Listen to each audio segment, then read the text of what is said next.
बिस्मिल्लाहिर्रहमानिर्रहीम। अस्सलाम वालेकुम नाज़रीन। सोजरो न्यूज़ में भली कार डहर की भाण फैक्ट्री इंतजामिया खतरनाक एपवा पोर्शन जो गंदो पानी माहीवा में छॾण लाइ पाइपलाइन जो कम शुरू कराए छॾियो आहे।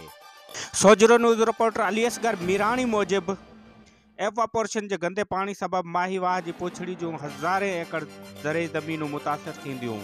भाण फैक्ट्री जे एपवा पोर्शन जो पानी अहिड़े नमूने साड़ियो वेंदो आहे जंहिंजी बाफ़ बि ॿाहिरि फ़िज़ा में छॾणु इंतहाई ख़तरनाक आहे। भाण में इस्तेमालु थियल ख़तरनाक केमिकल जो गंदो पानी माहीवाह में छॾण लाइ इरिगेशन इंजीनियर खुर्शीद खोखर के मुबना तौर भत्तो ॾेई कमु शुरू कराए छॾियो।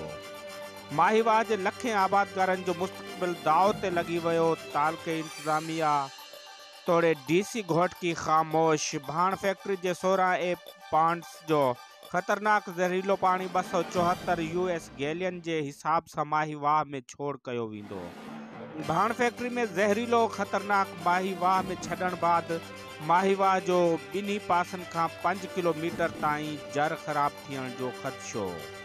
ए पांड्स जो ख़तरनाक ज़हरीलो पानी हज़ारे एकड़ ज़रे ज़मीन के मुतासिर करे सके थो। जिसकम ज़िले घोटकी तरफां पाइपलाइन्स जो कम फौरी तौर ते रोकराइण जो मुतालबो एहतजाज जी तहरीक हलाइण जो ऐलान।